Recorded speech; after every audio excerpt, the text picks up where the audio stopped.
La fromagerie du campus, c'est une initiative étudiante de l'Université Laval. En fait, au début, c'était tout petit, c'était 5 étudiantes qui se rencontraient pour faire cheddar, plus ou moins. Puis, nous donner une petite entreprise.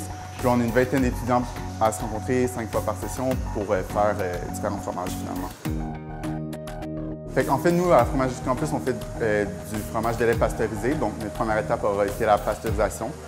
Ensuite de ça, il y a l'inoculation, l'ajout des ferments, l'emprésurage, l'ajout de la présure, où là, le gel sécré. C'est l'étape où on est rendu présentement.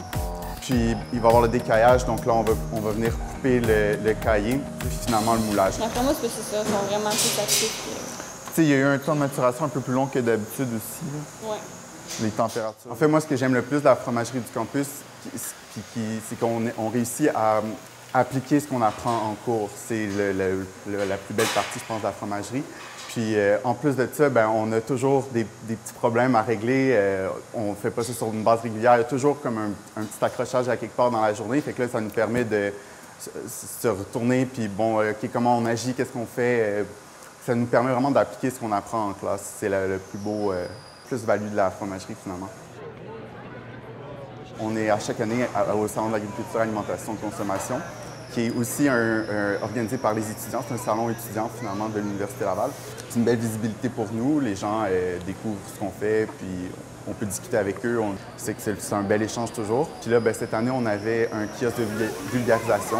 On expliquait aux gens, finalement, comment, avec le lait qu'on recevait des vaches, il y avait une démo de traite, ils nous apportaient le lait, puis là, bon, on expliquait comment on transformait le lait en fromage, finalement.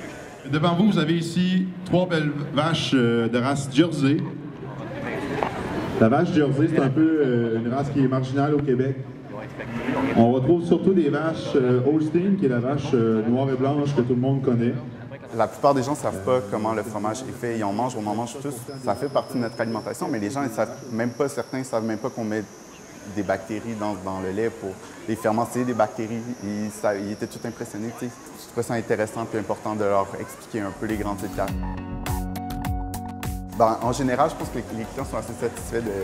C'est pas quelque chose que je suis pas quelqu'un qui se vante vraiment beaucoup dans la vie, mais on est fiers de nos produits puis on a une belle réponse du public, finalement.